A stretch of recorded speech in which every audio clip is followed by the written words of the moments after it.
देखिए, बिल्कुल दीपिका पादुकोण के बारे में जानकारी मिल रही है कि बिल्कुल एनसीबी दफ्तर के बराबर में ताज पैलेस होटल है, उसमें सुबह 7 बजे चेक इन किया था ताकि एनसीबी दफ्तर वो सीधे से आ सकें। हालांकि उनको उम्मीद थी, सबको उम्मीद थी कि वो अपने घर पर ही होंगे। वहाँ पर मीडिया का जमावड़ा था ताकि दीपिका पादुकोण से कुछ सवाल पूछे जा सकें, लेकिन उन्होंने गच्चा दिया। वो बहुत चालाकी का परिचय दे रही हैं, हर बार चालाकी का परिचय दे रही हैं। जैसा पिछले कल की खबर आप देखिए, जिसमें कहा था कि रणवीर सिंह ने कहा है माफ कीजिएगा कि उनकी पत्नी दीपिका पादुकोण परेशान हो जाती हैं सवाल करने से। एनसीबी के अधिकारियों के सामने नहीं चलेगी। वो चालाकी दिखा सकती हैं मीडिया के कैमरों को डॉस देने में, वो चालाकी दिखा सकती है मीडिया के सवालों से बचने में, लेकिन जब एनसीबी के तीखे सवाल होंगे और सबूतों के साथ होंगे, करिश्मा प्रकाश ने जो दावे किए थे उन दावों को आगे रखकर सवाल होंगे, तब उनकी चालाकी नहीं चलेगी।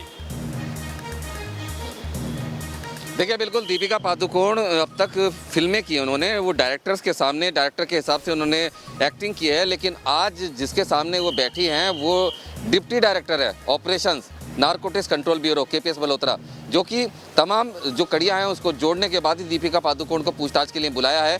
यहाँ पर आज दीपिका पादुकोण को सिर्फ कबूलनामे ही करने होंगे, वो झूठ नहीं बोल सकती, क्योंकि दीपिका पादुकोण अगर झूठ बोलेगी तो करिश्मा प्रसाद का बयान सामने है, उनका करिश्मा प्रसाद का लिंक ड्रग पेडलर्स के साथ है, वो तमाम चीज़ें सामने हैं। ड्रग्स तो आया था, चैट में ड्रग्स की बात हुई है, ड्रग्स आया था तो कहाँ गया? आपने ली थी तो आपने किसी और को दिया, क्या आप मतलब पेडलिंग कर रही हैं? अगर आपने लिया तो आप कंजप्शन कर रही हैं, आपने मंगाया तो मतलब जिसके ज़रिए मंगाया वो भी पेडलर है।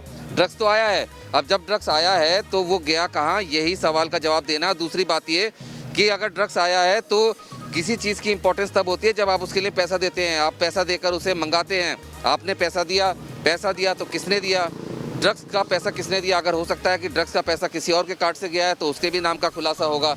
यहाँ पर मैं बताना चाहूँगा कि जब भी कोई सितारा आया है, आने के बाद उसने और लोगों के नाम लिए हैं। ये यहाँ की परिपाटी रही है एनसीबी में, जो ये बॉलीवुड ड्रग्स कनेक्शन की पूछताछ हो रही है, सबने एक दूसरे के नाम लिए, तभी चेन लगाकर एक एक करके सब आ रहे हैं। अब दीपिका पादुकोण आई है, अब देखना होगा कि वो किस किस का नाम लेती हैं।